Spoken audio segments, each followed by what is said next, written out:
Okay. Well, hello. My name is Kayla Belush, and I'm very excited to be here hosting this no dress code workshop. When I met Yulia a couple months ago and she told me about no dress code and everything that you guys were doing, I was very interested. So I'm very happy to be here and supporting you all today. And I have been in the communication coaching business online specifically for a little over 4 years now. And that happened sort of by accident. I didn't get here on purpose. It came sort of from my belief that your voice is the most powerful tool you own and you deserve to use it confidently. This came from my own experience in learning to show up both personally and professionally in my non-native language of Spanish.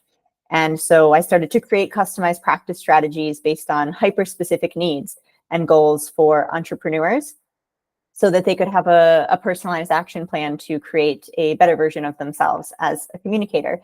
And that just so happened to turn me into an accent, speech, and communication coach as the years went on. So I've been based in Spain for the past 5 years. I'm originally from upstate New York. And my international experience living in other places, using multiple languages for work and professional life, made me very passionate about the communication sphere, especially talking about online communication and how we use it for business. So that's a little bit about me, and I would love to hear about each one of you. I know from those of you who filled out the communication survey that Yulia sent you all, I have a little bit of background information from those who filled it out. So thank you very much for participating. That helped me create the outline and everything for this workshop. But I would love to hear more about you, about each one of you. So if I could get like a 30-second introduction from each one of you, whatever you find that would be helpful for me to know about you for the rest of the workshop, that would be great. So whoever wants to start, I'll let you volunteer.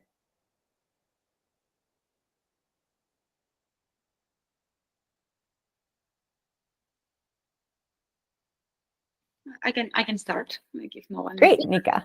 Yeah. So my name is Nika. I'm from Ukraine, and I work in IT field, like with AI and NLP for, I don't know, 5-7 years now.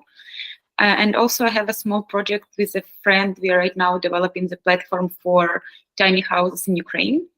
And like, it's also like right now we are in the stage where we want to, like, we are developing it and also looking like a way how to talk to potential customers, clients, partners, sponsors, which is like how to present the project, how to like make people know and believe in this project and want to be part of it. And also like, it's also one of the reasons like what I want to learn from the workshop as well. And just like, I'm sure I will get some useful insights, how it's like, what is the best way to talk about it and present myself and the project, and in general communicate with people about project and ideas. Wow, I love tiny houses. I'm a huge fan. Oh, wow. I'm like a tiny house show junkie. I love watching all of the tiny house shows that exist online. So that's great. So I feel like we probably have some similar values in common that make us interested in tiny living. So okay, very interesting. Nice. Thank you, Nika. Who would like to go next?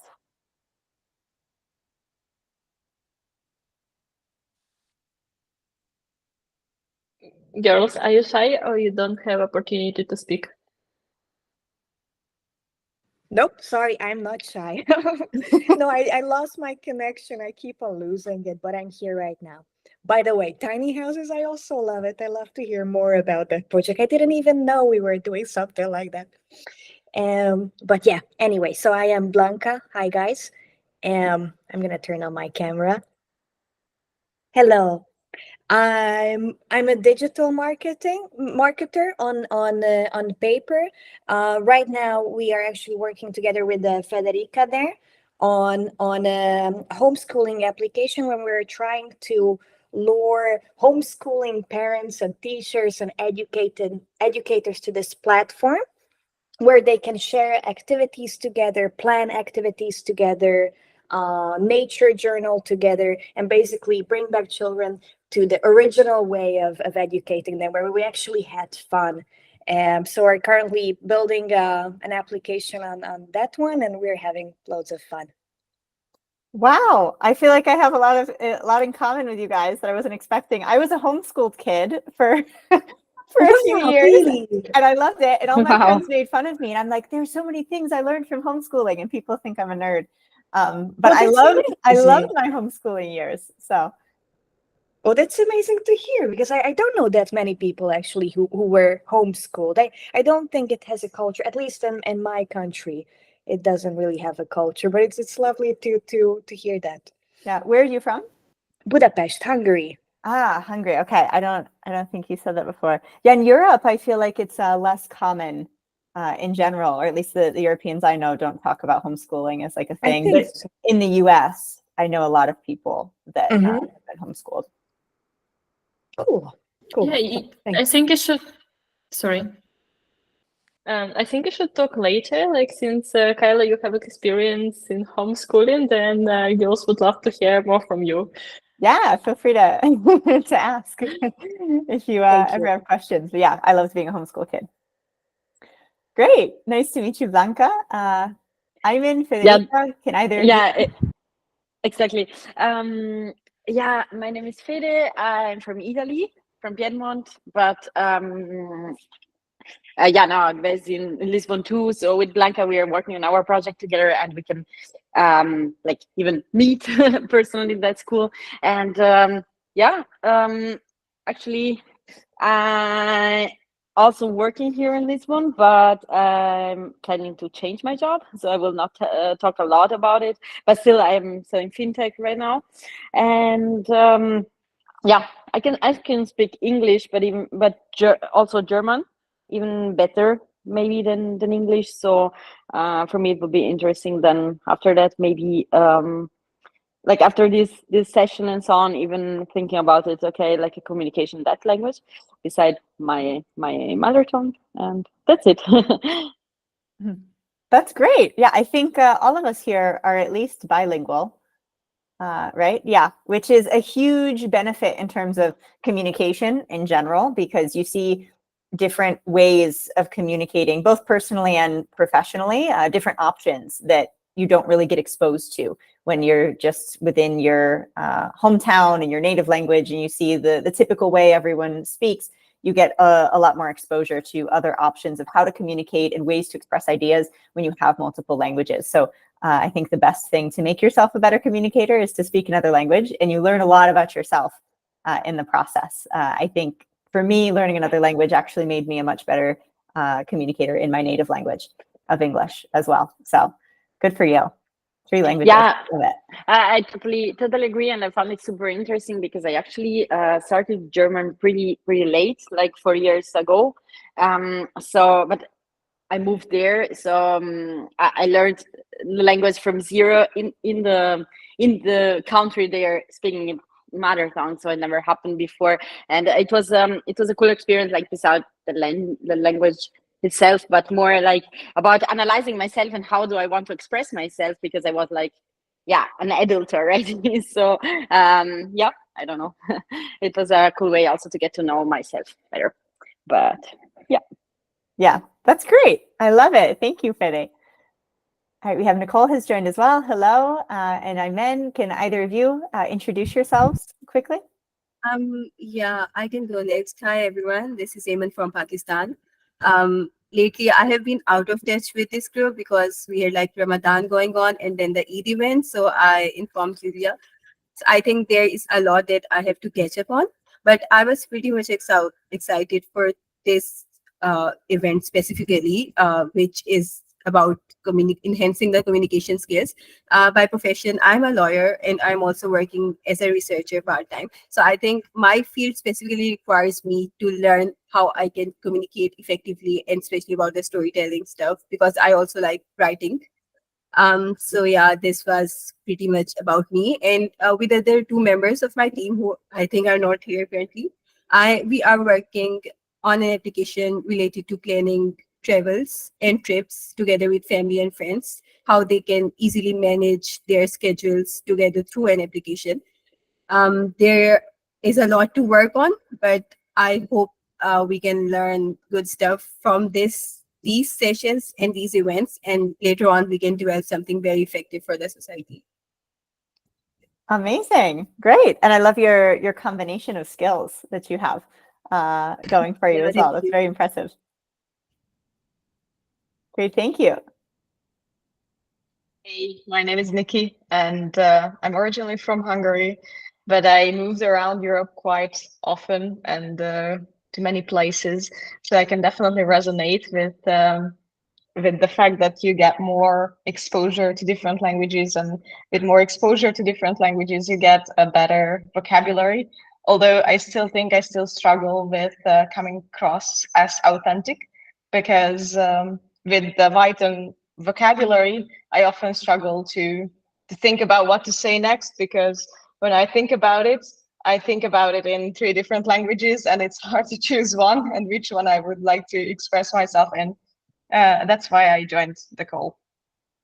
Great. Yeah, the multiple languages has its pros and cons. Then when you can't think of a word, you're pulling from all the other languages you speak as well. But yeah, we'll talk about some tips today for all of those things. One of them being the authenticity aspects that you mentioned. Great. Okay, fantastic. So let's go ahead and get started. My intention for this workshop for all of you is to have each one of you walk away with at least one golden nugget or technique or practice strategy that can make you feel much more confident moving forward in being consistent, showing up for your businesses, for your projects, for your connections, networking, collaborations, and feel confident showing up in your voice in doing so, especially when you're doing it in a non-native language. Sometimes we have extra filters that we put things through, such as feeling authentic and speaking in a natural way. So we're going to talk about a few of those different things today, and I want it to be very interactive. So at any point in time, if someone has a question and would like to raise their hand or just unmute themselves and ask a question related to something that we're talking about, feel free to jump in the moment and ask about that, and we can go a little bit deeper into one of the techniques or recommendations or examples that we see. So does that sound good? Hi, Leticia. Hello, Hi, sorry, Leticia. I'm just Yeah. quickly jumping in the break from the conference I'm in. No worries. Hello. Like, we just went through the introductions, and now actually we like dive deeper into the topics. So if you want to say a few words about yourself, you are welcome to do that. Well, I didn't hear anyone else presenting themselves, so I'm kind of in the dark. I'm Leticia. I am a psychologist and an early childhood educator. And my big dream and now my big plan is to be the platform for parents and educators to connect children with nature. Fascinating. Wow, I love the array of interests that all of you are working in with your projects and apps and everything. It's fantastic. Okay, thank you, Leticia, and thank you for taking the time to join us on the break that you have in between your conference. Okay, so I will share my screen with you all, and we'll dive right into it. So,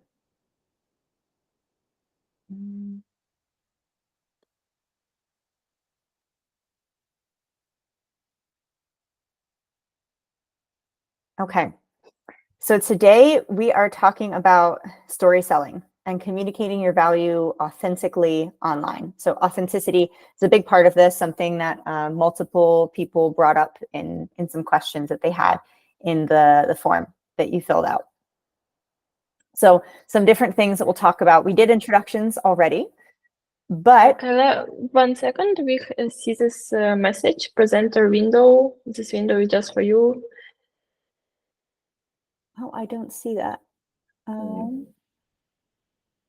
me try. Yeah, this. now it's better. That's better. Okay, perfect. Yes, perfect. Thank you. Thank you. I normally use Zoom for screen sharing. So if there's any technical thing that goes wrong, just let me know. Okay, so introductions, we already did those. And now I'll share a technique on how to capture attention a little bit better with your own introduction. We had a mixture of different styles of introductions here. So this will be specifically talking about an introduction for your product or your project or your service. We'll also talk about the impact of showing up in a relatable way for your business and different techniques you can implement now to improve public speaking and fluency, specifically in English. So a simple introduction guideline. This is one that I absolutely love, and it helps things feel a lot more authentic when you're sharing as well. Because what it starts with is a value system, shows your humanness, rather than starting strictly with selling from the get-go, which always makes people feel a little bit more awkward when they're talking about their products or services. So this is the Start With Why model by Simon Sinek. If anyone has read the book or hasn't read the book, I highly recommend. I think it's a great thing to read, talking about story selling in particular. And he uses the why, how, what model. So there's a great example from Apple that he includes in this book that shows how they sell their services in a little bit of a different way. Everything we do, we believe in challenging the status quo. We believe in thinking differently. The way we challenge the status quo is by making our products beautifully designed, simple to use, and user-friendly. We just happen to make great computers. Want to buy one? So it's a much more casual style and not so direct or in your face with the selling. They start with the values. So they break it down first into the why. They are people who don't believe in doing the norm. They want to be a little bit rebellious and find a way to do things better, even if it's not what everyone would think of doing. The way that they challenge the status quo by making products beautifully designed, simple to use, and user-friendly. So this helps me know if I'm someone who is not very technologically inclined, which is true for me. I'm not a very tech-savvy person. So I like things to be simple to use and user-friendly. And I also like things to be beautiful. So if those are values of yours, you're already attracted to the how they do their things, but they haven't even said what their products are yet. And then, yeah, we just happen to make great computers. You interested? So it feels a lot more authentic of a structure to follow rather than starting with the selling. So I recommend for everyone to have sort of a go-to, something they've practiced on this why, how, what model, specifically related to your business or product or service that you feel comfortable with if you go to, like Leticia's at a conference. If she's at a conference and someone asks about what she does and how she does it, maybe she wants to have something that she feels really confident and comfortable in speaking quickly and openly about, yeah, these are my values, this is how I do it, this is what I do. And that can feel a little bit easier. So if anyone would like to follow this model, which I recommend, definitely write it down for yourself. And it's something you can sort of develop as you hone and perfect your products and services over time. Has anyone used this model already or tried already to make sort of an introduction for themselves, starting with the why, how, what? No? Has anyone read the book, Start With Why? No, I listened to some interviews with Simon. He's a really great guy. Yeah, and a fantastic communicator. And he's very authentic. He's very, very authentic. One thing that makes him so authentic is that he's not afraid to show up as a little bit vulnerable from time to time. And it makes us see that he truly cares. I actually just saw on Instagram the other day a video come up with him with an interview he was doing. I think it was a podcast or something. It was a short clip of it. And he was so moved by something that the other person had said that felt so important that you could see, his eyes got a little watery, his voice broke, it cracked a little bit. And you could tell that he's just someone that deeply feels and cares for other people and what they do and how they do it. So vulnerability and showing that from time to time in a specific way, right? There's a time and place to be vulnerable, but that's one of the things that makes Simon Sinek a fantastic communicator. Great. Also, for these examples, we can definitely pass along these slides for you if someone can't take notes or you're out and about and can't write things down right now. Okay, so next, I'm very excited for this part of the workshop.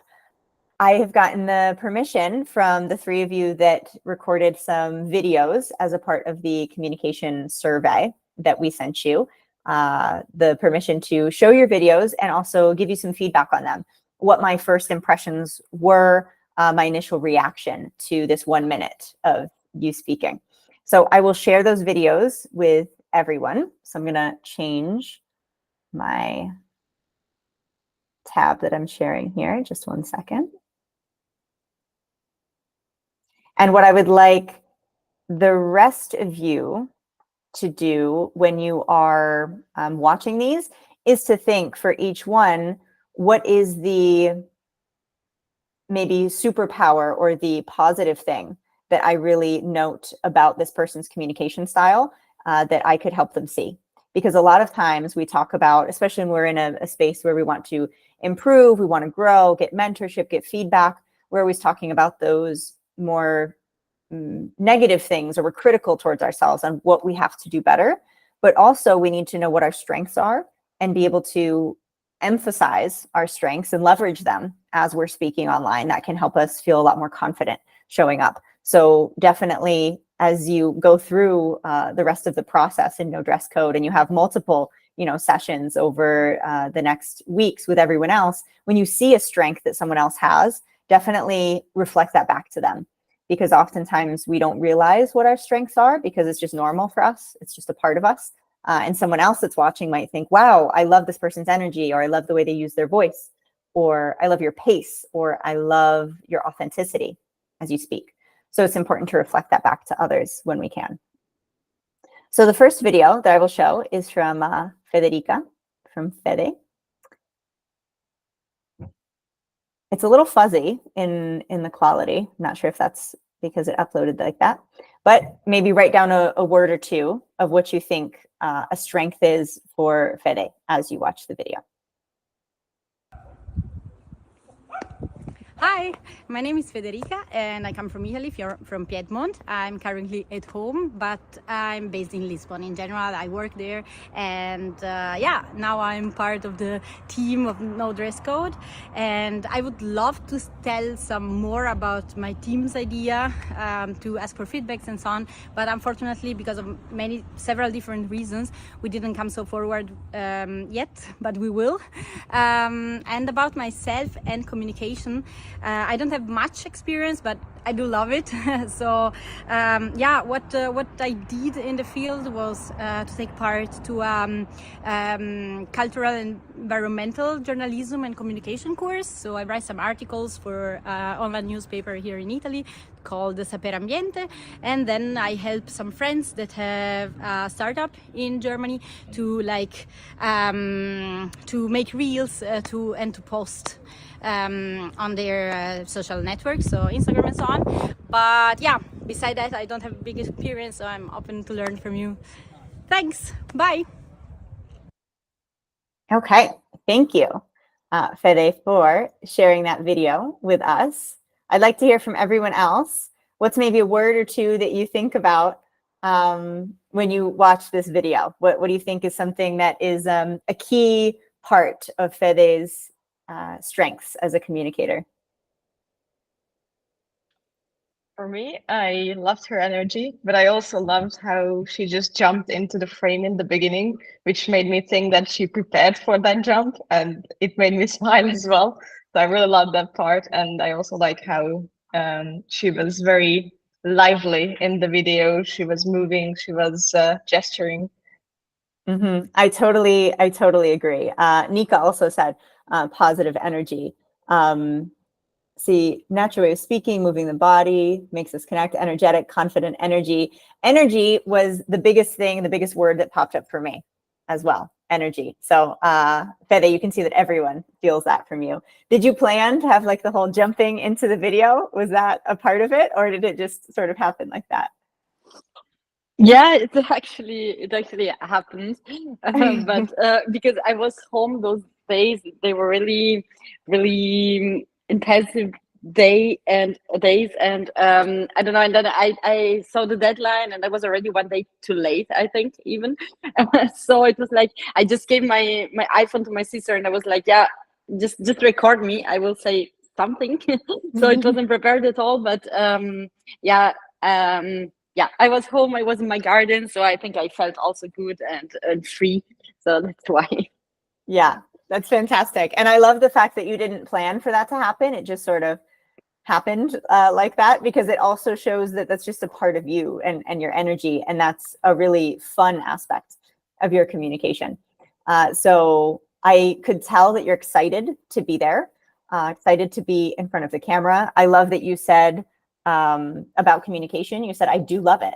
And so you openly speak out about the things you love. We love to hear people talk about things they're passionate about, because it comes out obviously in your communication. And you have really good vocal power. So you use the strength of your voice. It feels like, it appears from a listener's perspective, that you're very confident speaking up. Some of the things to be aware of with all of this, because you have such high energy, is that when you're really, really excited, an important thing to remind yourself would be to speak a little bit slower. Because when we're speaking to new people that maybe don't know us, our quick speech could sometimes be misperceived as nervousness, depending on the sort of environment we're in. So whenever you're feeling super excited about something, it's always great to go a little bit slower. Yeah? Do you have a question?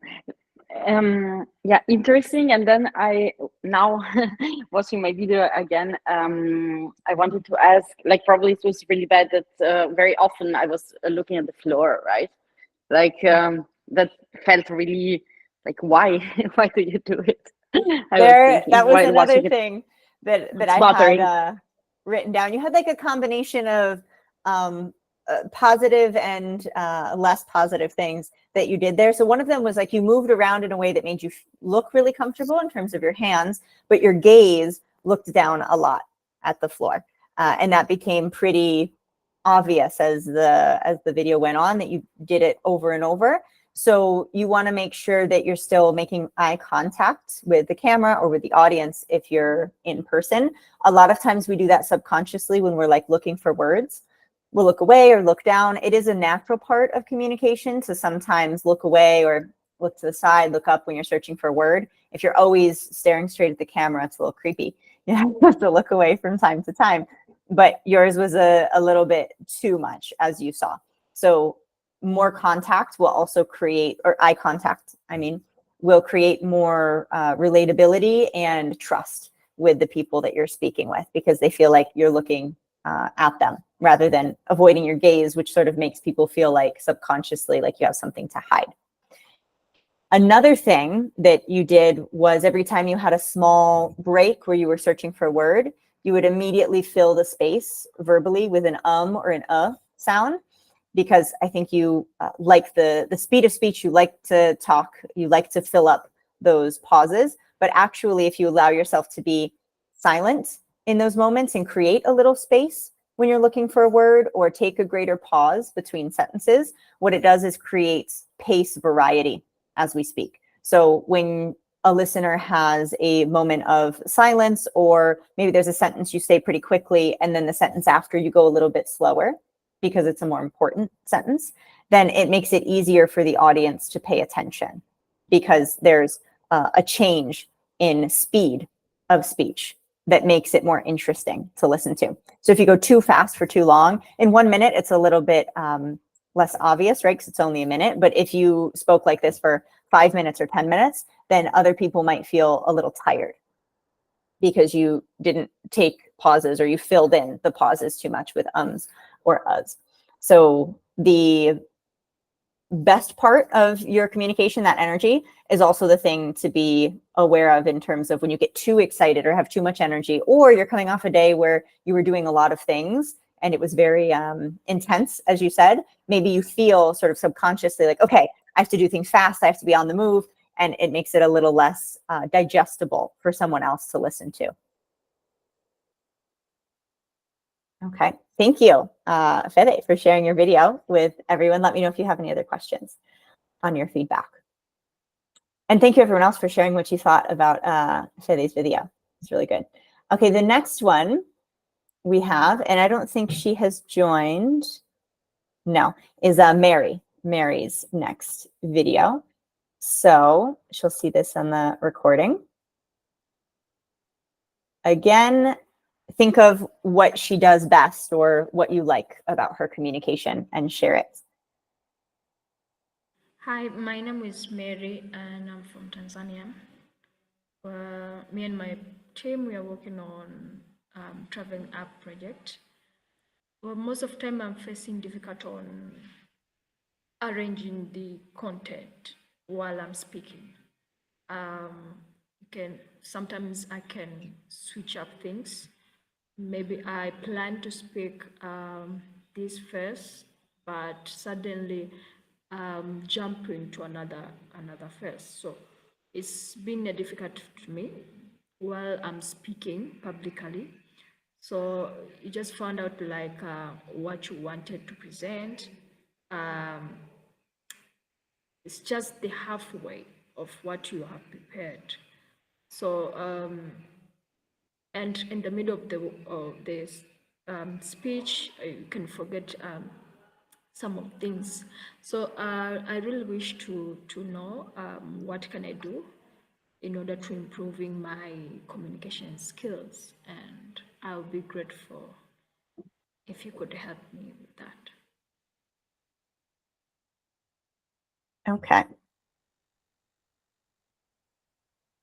Your thoughts on Mary's, you could also think about energy, like comparing her type of energy naturally to Federica's is another thing you can do. But what are your initial thoughts? Also, you can think about authenticity, confidence. She's like very kind of like open and honest in her like speech, and like so you immediately can feel like her like ideas, and you can feel what she means by behind it. So like she's just like very honest, open, and it's like makes you relate to it in a way, like to her story or like to her opinion.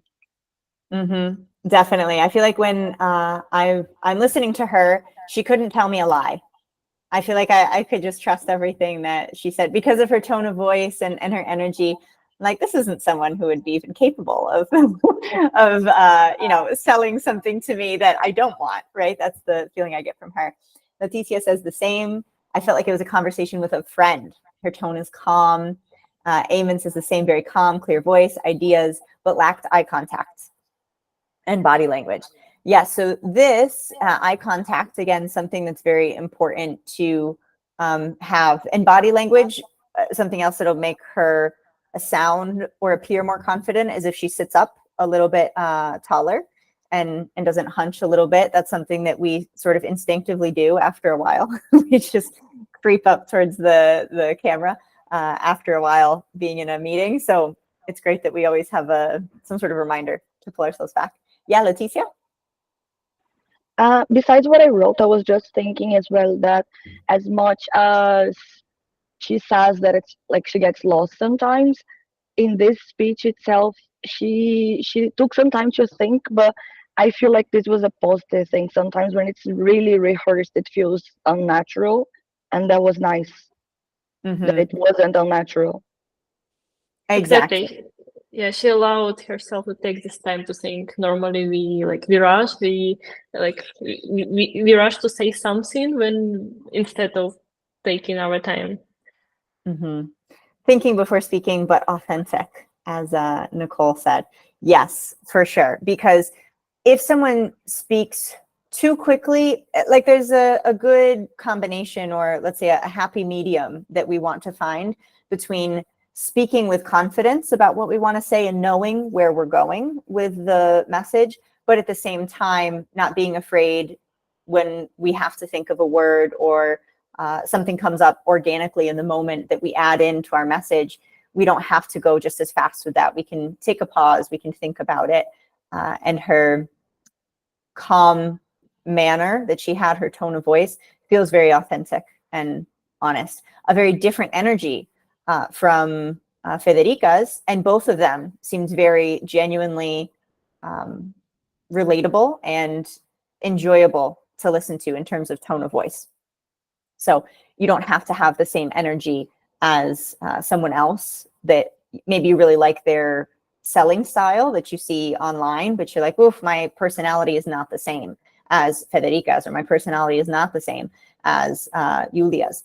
But you're able to find where your point of reference is based on your specific communication strengths, and you leverage that. So you want to leverage your own energy and what you're good at naturally. Some other things, let me see if, so looking more firmly into the camera will definitely help Mary look a little bit more confident. Something else that she could do, this happened at her, when she was giving her introduction at the beginning, says, "Hi, my name is Mary and I'm from Tanzania." And she goes like up in her intonation. Whenever you introduce yourself, always use a falling intonation after your name, because that helps people remember your name better. So if I'm introducing myself and, "Hey, my name's Kayla Belush," and blah, blah, blah, people almost forget my name, especially when we're working in an online atmosphere where everything is very international.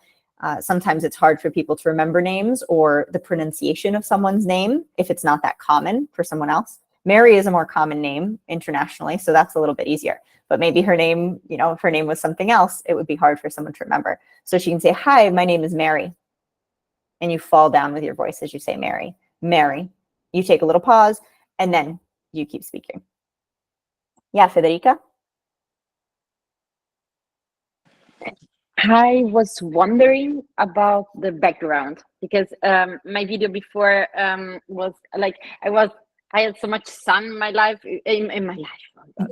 I think you have sun in your life too. You seem sunny. Yeah, in my face, even too much. Like I couldn't even keep my eyes really open, but it felt cool, like to be surrounded by nature. Also because of the project I'm working with with Leticia, Blanca, and Holly, and so on. And she, for example, chose, or maybe she was just home, but just like a gray wall. And does it also make a difference? Like, is it important to think about it, like also the background that you have and the light and so on? I was wondering, because there was a big contrast, and probably both of them weren't really perfect, but yeah. Yeah, definitely having more light or adequate light is important. If it's a video that you're going to use for, promoting yourself, or maybe a YouTube video or something that's going to be a little bit more, let's say, professional, it's good to think about that a little bit more. Obviously, when we're on calls with people or recording things in our day-to-day, sometimes we just can't find the perfect light, and that's okay. We work with what we can, but finding ways to adjust your light to make yourself look more radiant, in terms of, your face is illuminated, and it makes you look more trustworthy if you're not sitting in the dark. That is for sure. And you feel better. I know that when I often travel to New York to stay with my parents when I go back home, and I'll stay there for maybe like a month or two. And when I have to go there, I work from my parents' home office. And my parents' home office was not built for the kind of work that I do, where I'm on calls all day. And it's very dark, and it's it's like a little box, and it has no windows. And it's very depressing to sit in there for hours at a time working. And when I have to record something, I can see it. I'm like, I feel like I'm in a little hole. Like I don't feel like myself. I don't feel as open. It affects your energy as well. So definitely a good thing to have as much light as we can. Great. Okay, thank you, Mary, for sharing that video with us as well. Last but not least, we have Nicolette. Nicolette's Nicole, Nikki, I'm not sure which you prefer. I think you introduced yourself as Nikki. Yeah, I go by all names, actually. Okay, okay, so I'll call you probably a mixture unintentionally. Nicole is my second name, actually. Okay, so I'll share my screen, and all of you please share exactly what you love about Nikki's way of speaking, her communication. Oh, can you hear it? I can't hear it. No, we cannot, and we nice to see the screen. Oh, so there was an error with my screen sharing. Okay, try again. Can you see the screen now? Yes. Good, okay. Hey, I am Nicolette, and during your workshop, I would love to learn how to present more authentically, how to be more engaging, and actually go more in depth in the engagement topic, because I've already learned a few techniques, but I would like to deepen my knowledge, especially with your expertise. And perhaps you could provide some data on, this is the percentage that this hook would work, this is the percentage that this kind of tone of voice or change of voice would work. How can I keep people engaged throughout a 30-minute YouTube video? How is that possible? What kind of structure do you use? And how do you switch up your communication style? Like just I did now. So this is what I would like to learn. But I trust that you have much more expertise than I do. So that's all. Okay, thank you, Nicole. Let's see what everyone's saying. Leticia says she really likes the pauses. It helps to follow, not miss anything. Blanca says she loves the background. Yeah, the background was exceptionally beautiful. And you sound very professional, Nikki. Anyone else have anything that they thought that they liked about Nikki's energy, her communication style?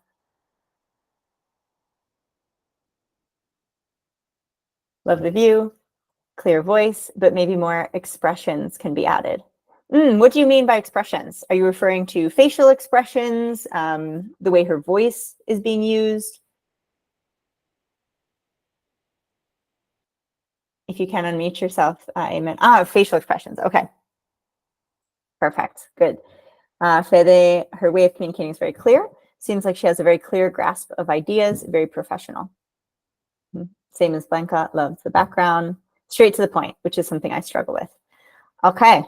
Great. So, and actually, Nicole, something that she mentioned in, I think it was in the communication survey, was that sometimes you can be too direct or maybe too straight to the point. So here we see where there's always like, you want what the other person has. So Leticia is like, oh, you know, I would like to be more straight to the point. And maybe Nicole thinks, well, I would like to be able to reflect a little bit more in my communication what Leticia does and maybe be a little bit less direct.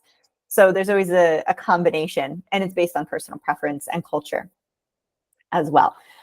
So I definitely agree with everyone that you seem very, very professional and confident in yourself. So I see as a superpower of yours that you're sure about what you want to say and where you're going with your message. So that is great. However, it could seem that maybe you are a little bit too in control or too rehearsed or too put together. And maybe that could be what sometimes makes people think that you're less approachable or less authentic based on what you mentioned in the communication survey. So something that can really help with that, Eamon, was great that you mentioned that facial expressions, using a little bit more diversity in your facial expressions or being more exaggerated. It's a great way to soften the maybe severeness or seriousness that other people can hear in our voices. And it will depend on who you're speaking to, because a specific audience, I have specific audiences and clients that I work with that like things to be straight to the point and a little bit more serious. And there I sort of have to adapt my communication style, but that doesn't feel natural for me. So I have to adjust in those moments. So maybe you could remind yourself in moments when you're speaking with people who like to feel like you're open, authentic, relatable, approachable, to move a little bit more with your facial muscles as you speak. And it makes you feel more human for sure as well.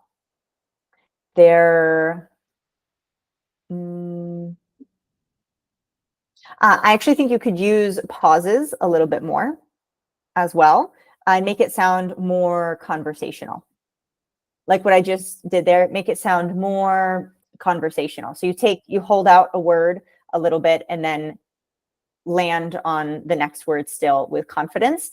When you speak everything too sure of yourself or too matter of fact, it can make people feel like you scripted it, even if you didn't. Maybe you're just really sure about what you want to say, but it can make people feel like, this was a little bit rehearsed or very scripted, and I want to feel like it's more conversational. So you could take some more pauses there in that case. Yeah, Leticia. Because the thing I mentioned was exactly about the pauses, so I would like to maybe ask your opinion on that. I felt like she put some pauses in between, not in between the sentences, but inside each sentence. Um, and this helped you pay attention in every part of the sentence itself. But then maybe when jumping from one topic to the other is when I feel like what you said now. Maybe a longer pause would be better, jumping from one thing to another. But something that I appreciated was this pauses in between sentences, because sometimes I say one sentence very straightforward because it's rehearsed and I'm sure of it, and then I take too much time connecting to the other. Yeah, those pauses in between sentences and in between topics that are maybe connected, but one of them is where we want to put the emphasis. We want to put the pauses around the most important things that we're going to say, the most important statements. So before and after. And that helps the listener subconsciously pay much more attention to that specific phrase or that specific word that we've used. And actually a good thing that you can think of, because it's not just pauses, it's also pace. So sometimes we speak a little bit faster, maybe with information that is just background information, not as important for people to focus on. And then when we talk about the most important idea, we slow down our pace. We go a little bit more relaxed. And that helps people know that here they need to pay more attention. And you can compare this to, not that people talk about this a lot anymore, but if you think about when people used to go to like the opera or symphonies and the band, you know, when you would listen to Mozart or Beethoven, they would have moments where everything would go really fast and then they would go slow. And then when everything was very relaxed and very soft, they would be playing softly, they would get really loud and they would sort of scare people to wake them up again. And that was to make them pay attention. That was for listener engagement, because otherwise they would fall asleep. So composers included that the same way that speakers do that with their voice. And one thing that you did fantastic, Nicole, was you have great eye contact. So that was really great. You can you also had good body movements as well, even though your facial expressions weren't as expressive. Your body movements were really great, and that looked very natural. So let me know, Nicole, if you have any questions on that or would like any other feedback. But thank you to the three of you. Yeah, thank you. Regarding pauses, I think I pause in between or in sentences because I'm thinking, versus sometimes I miss pausing before important topics. So that's definitely a good feedback I should take into consideration. Mm-hmm. Yeah, in between sentences in particularly, because that's where we're going to change from one topic to another, and people have to be aware that that's where we're going. In 1 minute, you know, everything was very, very clear, even without including a bunch of those pauses. But let's say if you were doing, like in your example there, a 30-minute YouTube video, which is quite long, and people are going to need to be able to follow that and know exactly when you're changing from one thing to another. So adding more pauses in between those topics as you're shifting and changing between stuff is fantastic. Okay. Mm-hmm.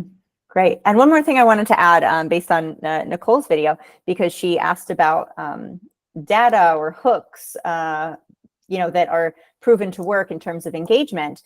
And something that I want to mention, because it's very relevant to any kind of marketing that you'll be doing in the future.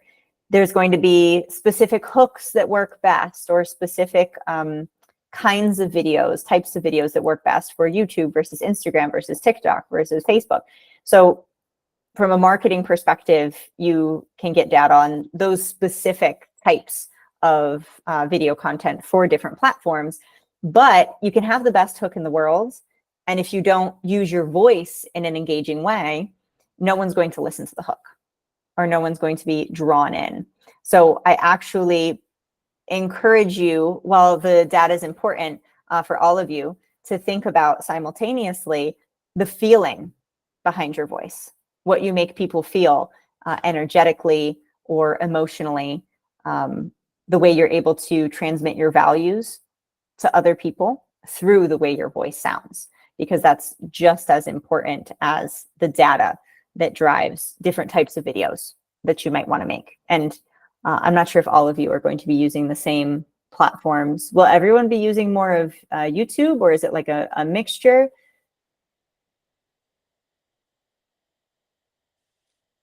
No, like just for program, we are focusing on X, Twitter, but like outside the program, or even like more strategically when it comes to like development of each particular program, different platforms can be used. Like so for homeschooling, maybe Facebook will be the way to go, because there are a lot of these homeschooling groups. While for some other platform like project, it would be Instagram or YouTube. So depends. Yeah, that's what I thought. So yeah, I would encourage each one of you to look at what's the most impactful type of video for you in particular when you're on those platforms. Like what grabs your attention most? And we're going to talk about this a little bit more with the relatability topic. Now, Blanca? Yes. Hi. So, Kayla, if you don't mind, I would love to ask you like a technical question. I didn't send you my video, but I would love to hear your opinion on what do you think about pitching an idea, but in a humorous way. Like, how far can you go with that? Because as Federica, I'm also a very high energy person, and I like to every now and then I like to put some jokes there. But I did notice that, for example, when I do this with people that I don't know, every now and then they would interpret it in a way that, okay, she's not being serious, therefore the idea is not serious, which is not true at all.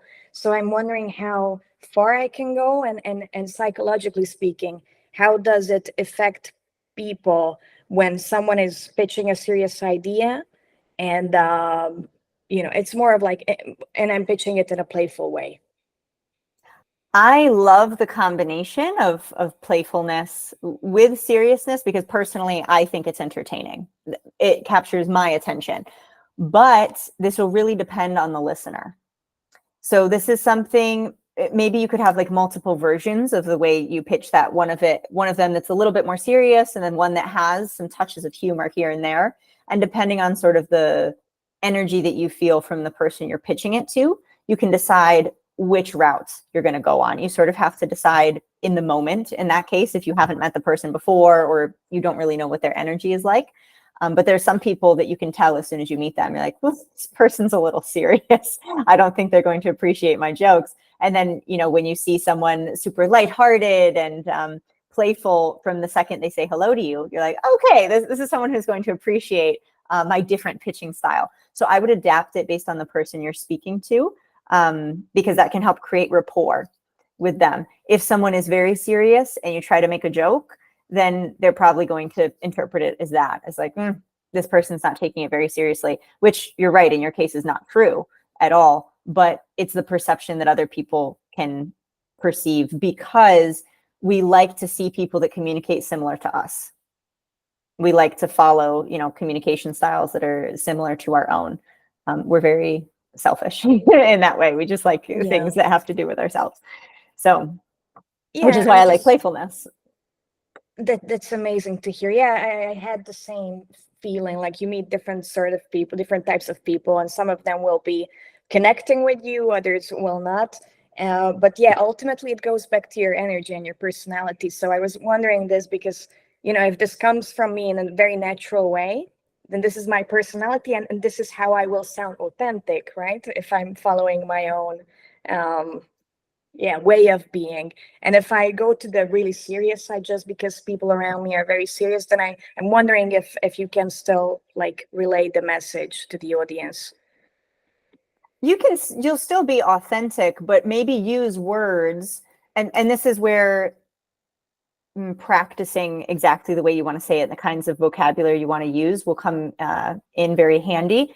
Because let's say you're not making jokes per se, but the kind of vocabulary, the verbs, adjectives you use are more playful, sort of synonyms to a more serious word you can use. You can stay without getting like humorous exactly, but you're using a playful vocabulary. And that can show that, okay, authentically, I'm a lighthearted person. This is the way that I like to view the project. I'm excited about it. I'm serious about it, but I also like to have fun. You can do that through your vocabulary without making a joke outright. So you could look up, let's say, a sentence or a specific phrase that you're like, it sounds good, but I feel really serious and it doesn't feel authentic to me to say it like that. Look up a list of synonyms for a specific verb or adjective that feels a little bit too uppity or like professional for you to use, and choose the one that has a little bit of a different flavor. It gives a little bit of a different energy. So that's a way you could sort of go around that. Okay, thank you. That's a really good advice. Thank you. Yeah, I would love to see you give a playful pitch, though. I think it would be fun. I love your playful energy. Thank you. Okay, thank you. So now I will share a couple of other tips regarding relatability and public speaking in English in general. So some fixed things that you can do, techniques you can focus on to feel more confident showing up online going forward.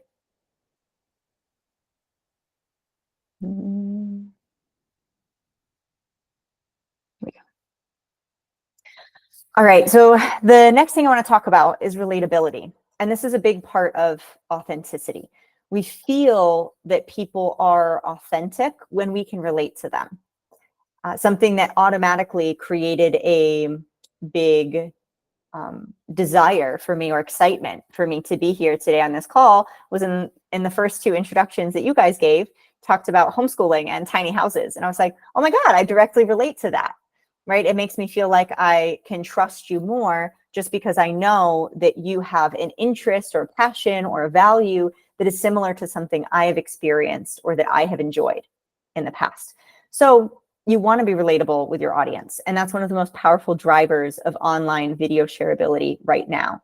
I actually heard, I don't know where it was that I heard this. I think it was from a study that I was reading on trends that are going to happen in like cinema and series in the upcoming years. And they were talking about Netflix is starting to invest, supposedly, in having user-generated content as a part of Netflix. So things that we see on social media that are really entertaining from, influencers or comedians that we see sharing stuff online, that sort of stuff is going to become a bigger part of video sharing platforms or video streaming platforms like Netflix or Hulu or Prime in the future.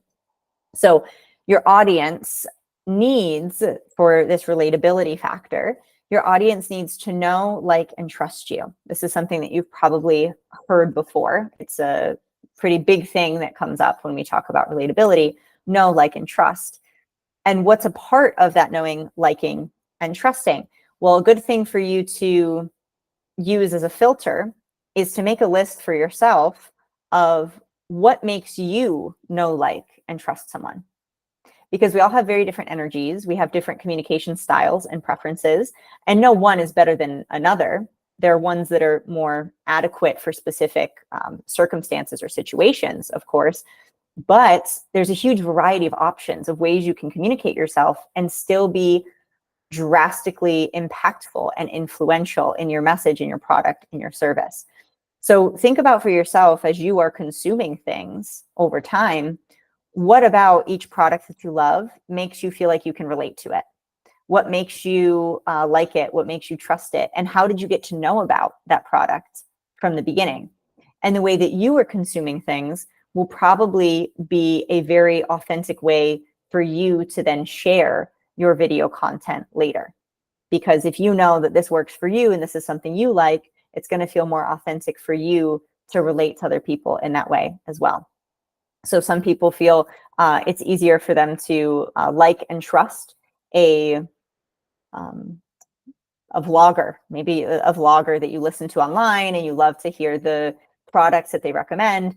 And maybe you trust them because that person is very vulnerable and they talk about the good and the bad. They show their weaknesses. But then maybe if you're a person who likes to create a little bit more authority or seriousness in your life, maybe you don't relate to someone who is vulnerable because you wouldn't be vulnerable with the internet, and that doesn't make sense for you. So you have to filter that through what makes sense for your own consumer style. And then it'll feel more authentic to use that same sort of strategy with your video content moving forward. And the last thing about this that's very important is consistency. Consistency is one of the biggest things that creates trust, because when you show up over time, day in and day out, it shows that you care. And this is one of the biggest things that I focused on when I first started sharing video content over 4 years ago at the start of my business. I still wasn't sure what I wanted to do, but I knew the topics that I liked and the stuff I was passionate about. So I created a free Facebook group where I would offer, people could just join coaching sessions for free. And I would just talk about different things linguistically that were interesting to me, stuff that I thought I could help people with. But with no sort of gain for myself other than proving to myself that I could show up and that I could gain confidence being online.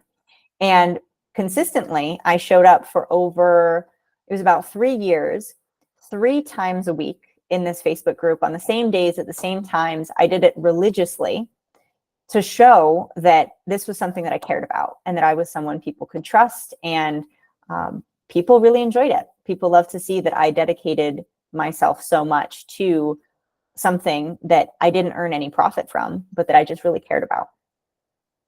So that really helped with my own relatability and with my confidence as I was starting online. So relatability, based on some of the things that we talked about last time, people trust your relatable video content even more than advertisements a lot nowadays. When we think about our generation, maybe our parents' generation might be a little bit different still in terms of what they prefer. But I trust a lot more a review that I read from someone I know online compared to a review that I see on a scripted commercial on TV. And when you create that relatability, your audience is more likely to watch your content start to finish. So if they know that what you do is very relevant to them and you talk about the things that are important to you from the start, they can see where those points are that you have in common, and they're more likely to watch a 30-minute YouTube video because they know something about you, not just your service or your product. They know your values. And in this way, your audience is really asking for you to improve their lives with your product or service, because we're always thinking when we consume something, what's in it for me?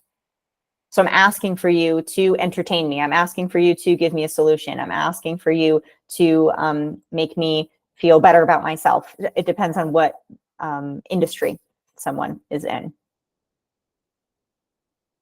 And I want to ask each one of you, maybe hear from your perspective, why is it important for you personally to show up in your online business? Why is it important for you to be relatable and to be relevant for people? Also, maybe you could think about what's holding you back.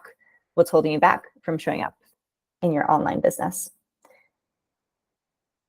So I'll stop sharing and we can have a bit of a conversation on this specifically. Is there anything in particular that is holding any of you back now from showing up on video and publishing it online? Maybe the minute when you record yourself, you start thinking about these external things like how will people perceive me? And the minute you start overthinking, you kind of become this, well, you are no longer an authentic person, right? You're doing it for other people. So that could be a problem. Mm-hmm. Well, for me also, I'm a person who talks a lot and who really talks to anyone in the street very easily. And I cannot pinpoint it to one reason, but I've always had a very hard time being in front of a camera. So any general tips to feel more comfortable would be appreciated. Mm-hmm. How often do you practice right now, Leticia, speaking in front of a camera? Whenever Julia really needs it from us. So Julia should ask more for you to show up on camera so that you do it a little bit more frequently. But it comes from practice for sure, especially someone who, in your case, Leticia, you feel really comfortable, speaking to anyone on the street.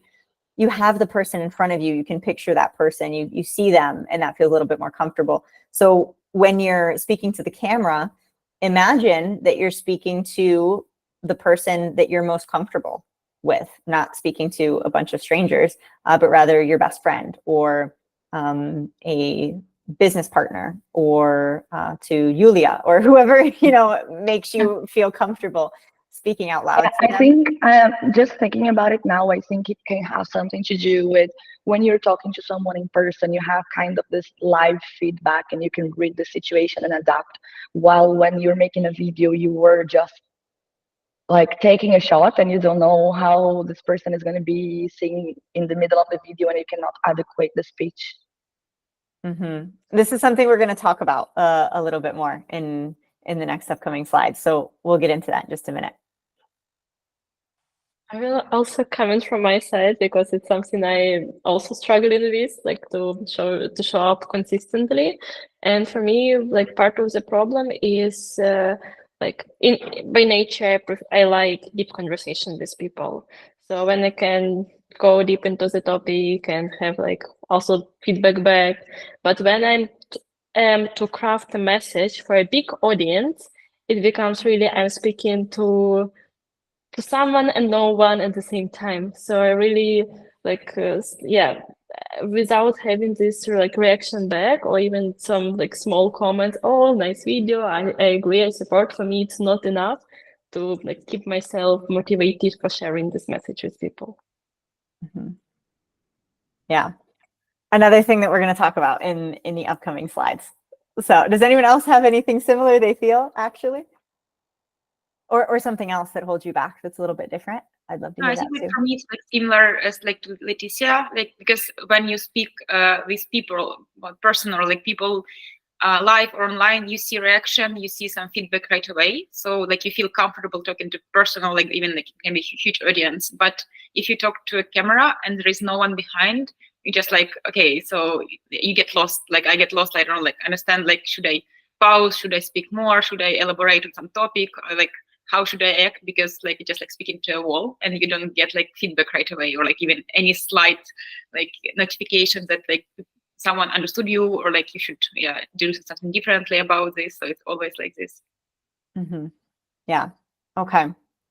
Good. I'm glad that if there was something holding you guys back, that this is the thing that came up or a big topic, because that's exactly what we're going to talk about now. So that's perfect. I'm actually going to skip. I'm going to change the order that I want to show this to you guys in to jump to this part specifically right now.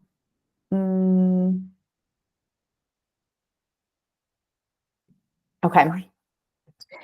So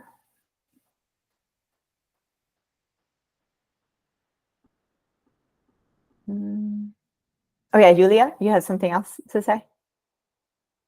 Oh, your hand is still raised. That's what I thought. Okay.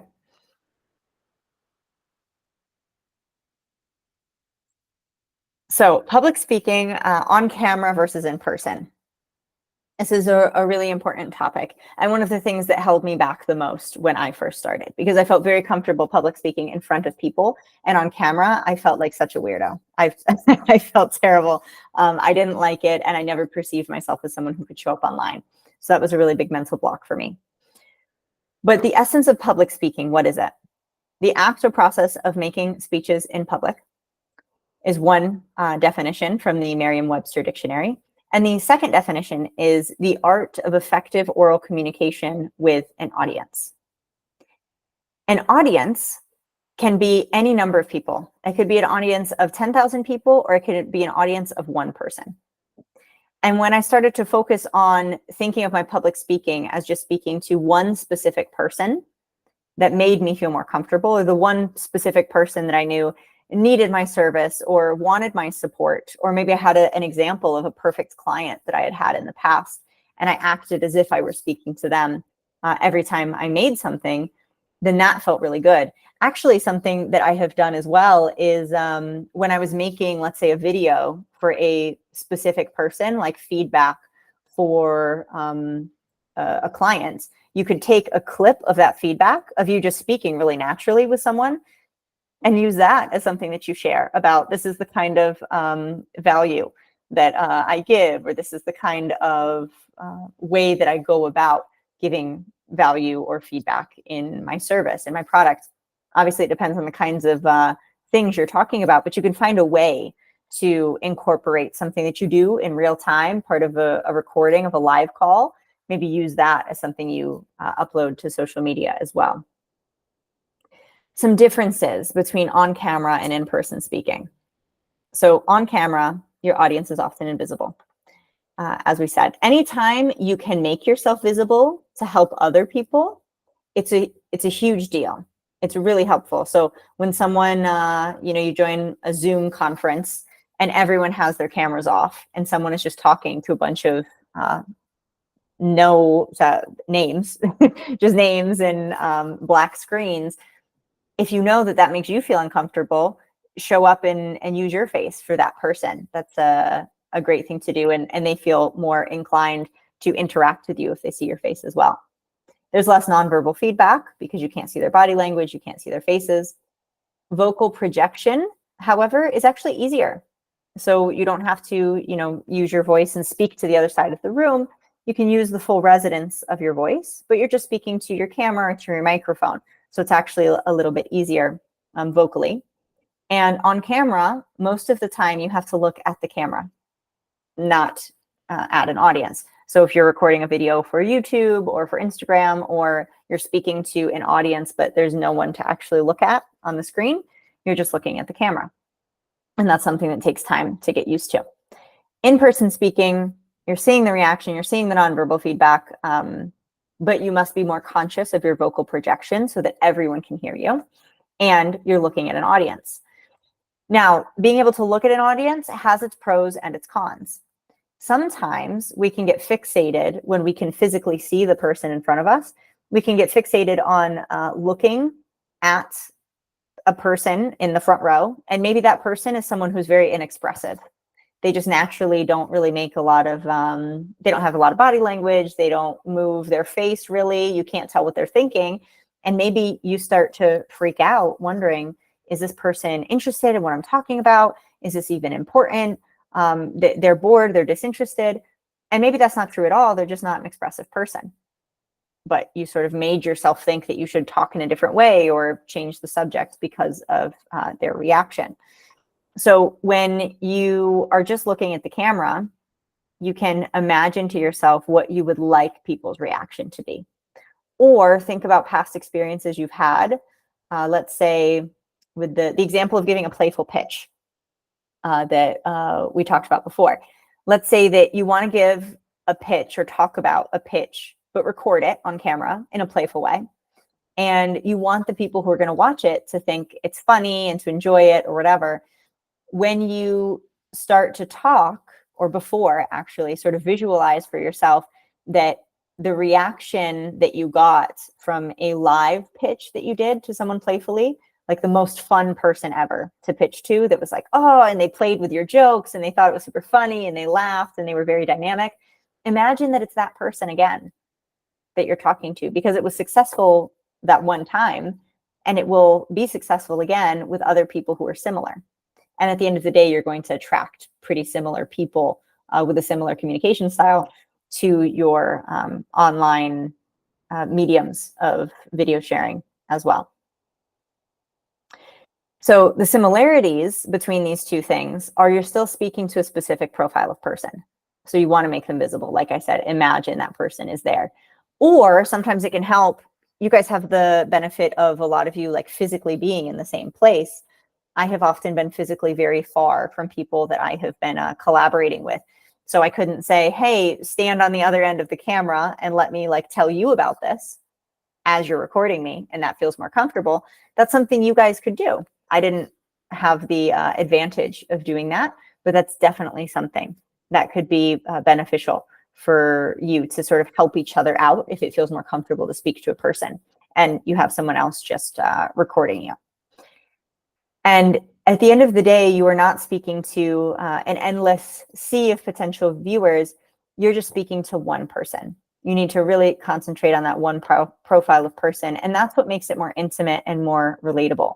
Because if when you're recording something, you're thinking, all the people that could potentially watch this, or you're thinking about, your aunt or your grandma or your ex-best friend from high school that you think is going to judge you for something that they see online, then you're going to start speaking really generally, and you're not going to use the words, the tone of voice, the excitement, talk about the values that you want to include into your brand. Instead of that, you're going to talk in general terms so that people won't think anything bad about you. But then when you do that, like Julia said before, you're speaking to everyone and no one at all, because you're not actually capturing any one person's attention. So if you're thinking about, okay, I want to be able to speak to a diverse audience, my first tip would be make your audience less diverse, because your product or service is not for everyone. And the things that you have given as examples so far are very specific. Connecting children to nature, homeschooling, tiny houses, a very specific kind of person is interested in all of those things. So make your audience much more compact and specific. Also, in this process, you can be aware of cultural differences. Ask the audience to interact with you when you're on live calls to get an idea for their personality or their communication style. This is, if someone can speak out loud, that's the best. If you're, hosting a workshop or a call or something, for free for people to get to know your services, that's great. Ask them to come out and speak with their voice. If not, let's say it's a live video that you're doing on Facebook, on YouTube, on Instagram, ask them interesting questions to get them to respond to you in the comments. And based on that, it feels a lot easier sometimes to just respond to a question rather than speak to the camera without really feeling like you have a purpose because no one's interacting with you. Some people need that interaction. So if that's what works best for you, do a lot more live content as a part of your way of promoting yourself. Also, video podcasts are great when you do, interviews with other people and it's a real-time conversation, very relaxed, very natural. And then you can take a bunch of clips from that and use that over time in your marketing as well. You can also mirror communication styles. That leads to rapport, as I said before. So if you see that someone is very open and energetic and playful, you can be playful too. If you see that someone uses a specific kind of vocabulary, you can sort of mirror their vocabulary as well and use similar words to what they use, or from time to time use the same words that they use, and people naturally like that. And the next thing is to speak with them, not at them.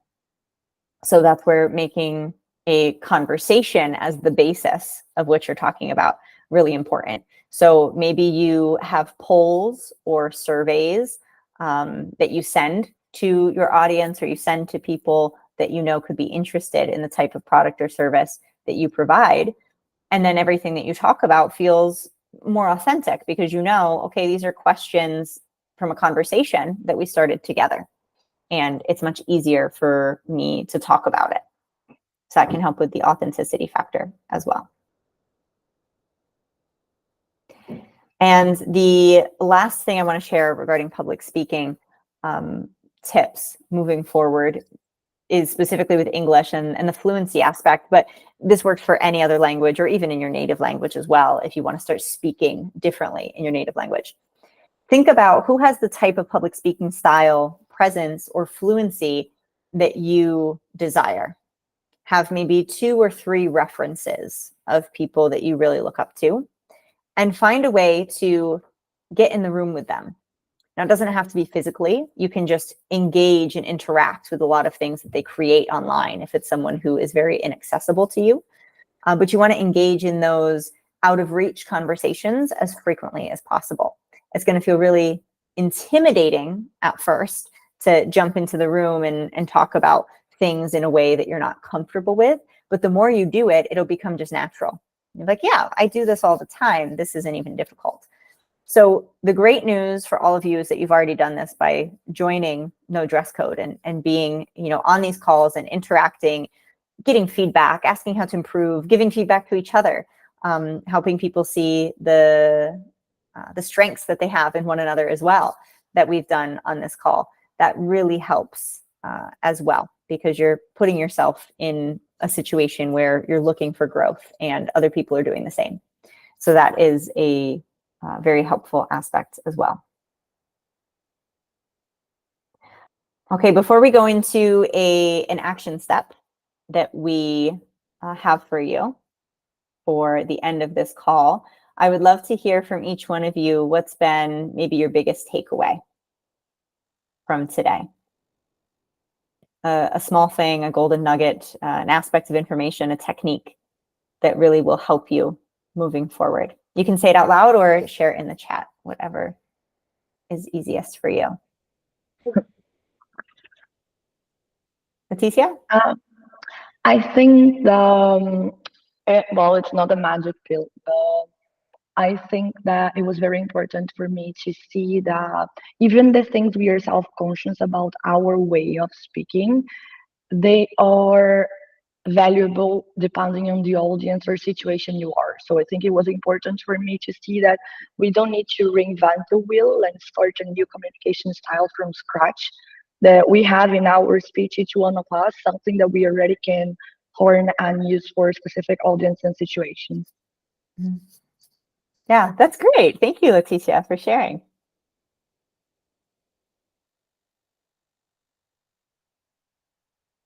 The advice you gave me on well, basically expanding my vocabulary and looking for synonyms where I feel like, okay, this does not align with me, this might be not the perfect fit for the audience, was actually something I've never thought of before. So that was super valuable to hear. Oh, that's great. We're going to do another activity actually now in just a second that will be helpful with expanding the vocabulary as well. That's great. Nicole said, it was new to me that consistency creates trust. And I wrote down a lot of good questions like, how does my voice sound to others? What makes me trust someone? Yeah, that's fantastic. And you might find that you trust other people that have the exact same kind of voice or style that you have. Or you might find that there's a disconnect and that there's something you want to shift about your voice. There's a lot of insights that you can get from that. That's fantastic.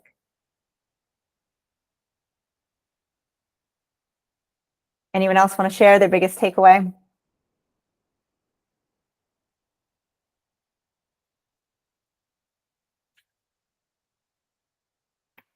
No, there were a lot of different like interesting and important information. So I can't really say like the biggest one, but in general, like more like a lot of tips how to work like when you record video or like when you don't see the audience, because I struggle with it a lot.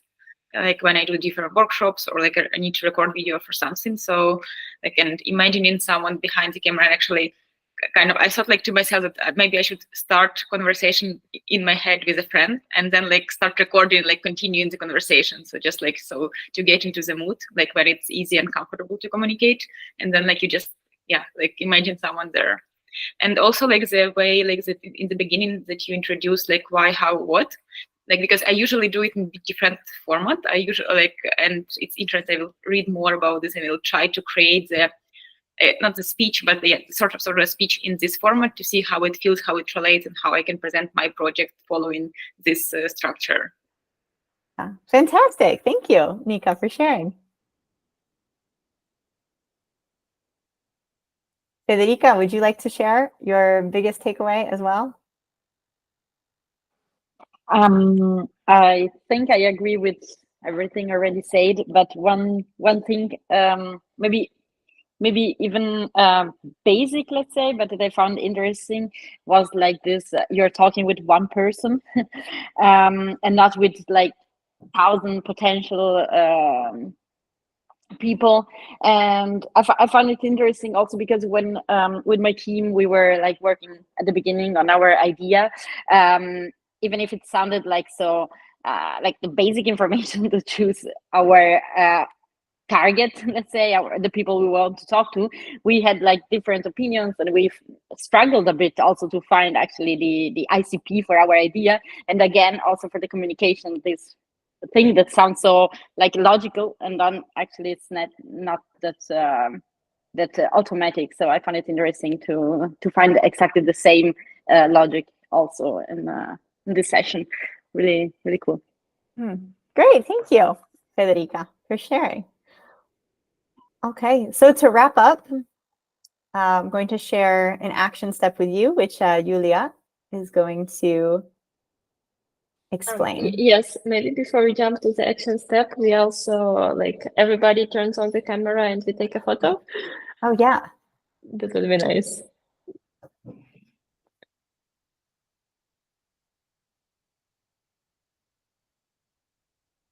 Great to see you, girls. Nicola, Letizia, are you available for a photo? Yeah, just a minute.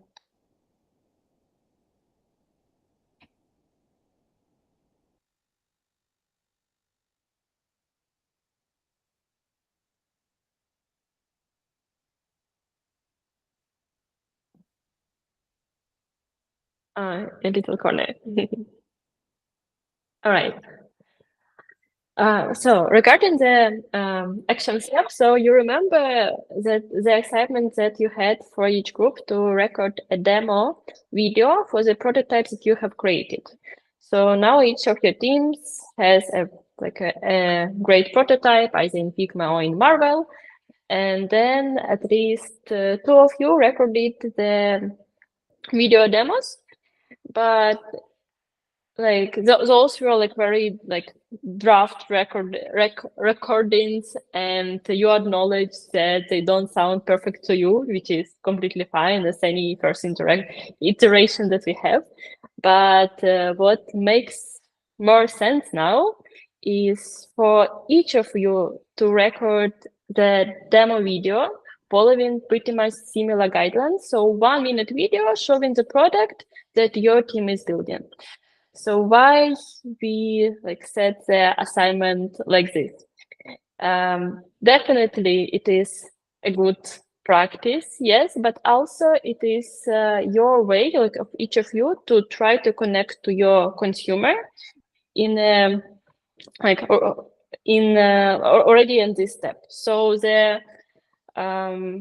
point or when you're recording this video, you should be having your your customer in mind. So be very specific about the person you are talking to, and craft your message in a very brief way, so that you like in 1 minute of time, person got like an idea what you are trying to build and how the thing that you are creating is gonna help them. And you will see, like, if every person in the team does it, you will see that probably you came up with like different ideas, you know, how to deliver the message to people. And that will be very interesting for you to compare later those results and like analyze which work more in a more effective way. And yeah, like literally, yeah, compare them with each other. So Kayla, maybe you can continue from now. Yeah, so after the background information from Julia regarding your action step, each one of you, as she said, will record a 1 minute video to present your prototype to your audience. So some things to remember that will help you feel a little bit more confident in this process. Remember, you're speaking to your specific customer. So think of that one specific person if that supports you. Use words that will capture their attention. Highlight the value. And to brainstorm of the kinds of words you're going to use, you can think of 5 different nouns, adjectives, and verbs to grab your audience's attention.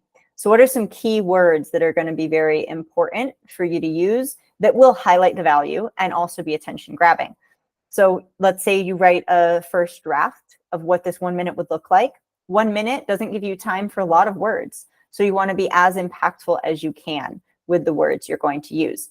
So let's say if that initial list of nouns, adjectives, and verbs that you think of to use at the beginning, maybe you think, this word is pretty common, or it's a little bit overused, or it's too much of a buzzword and it doesn't have as much impact anymore. You can take that noun and you look for a bunch of different adjectives or, synonyms is the word I'm looking for. You look for more synonyms and you create a different style or tone that fits in more with that engaging, attention-grabbing sort of video that you want to make. Because in just 1 minute, it doesn't give you a lot of time. So here, when you do this, just with these words that you want to use, it will help you have an idea for a structure of a script, a way you can include all of these words. They will guide you without having to have a strict script that you remember in a very specific way. So it's sort of like a half and half way of having a structure to follow without confining yourself to these specific sentences that you have to use in this specific order. So you can be a little bit more creative in the process. Okay. That so, makes sense. How does it sound to you? Is everything clear?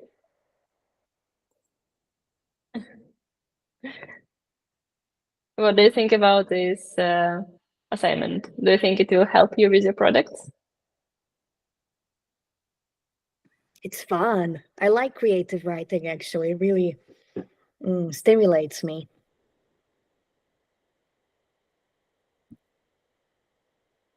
And of course, it will help with the project as well. Yeah. We never directly spoke to the clients, right? Yeah, it can be this good icebreaker, at least to some of the groups.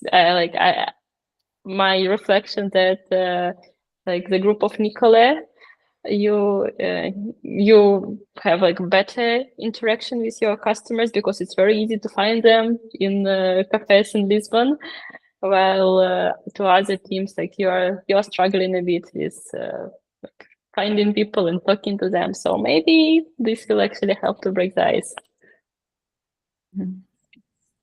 A good push. Great. So I encourage you guys to do or take action on this action step as soon as possible, while you have everything fresh and you feel a little bit more, maybe have more ideas, or make sure you have all of your ideas that will later rejuvenate your creativity. So you can look at them again, right before going into creative mode and putting it all together and then recording it. And it was a pleasure to be with you here today. I was really excited for this call, and I had way more fun than I could have imagined, because I feel like a lot of you can relate to me, or I can relate to you in a lot of different ways, just hearing about your incredible projects and the stuff that you're working on. So I'm very excited to hear later from Julia how all of your projects turn out by the end of your no dress code experience. Thank you so much, Kayla. It was really fun and very useful. It made you gave a lot of food for thought. So a lot of both like action steps and also questions to ask ourselves when we approach like content creation and communication in general. So thank you so much from everybody here. Thank you. It was an honor. Okay, so we'll call it a day. Girls, thank you all for joining. Yeah, I hope we wish you a great day ahead. Yeah, have a great weekend, everyone. Thank you for joining. Bye, guys. Bye. Bye-bye. Bye-bye. Bye-bye. Thank you so much.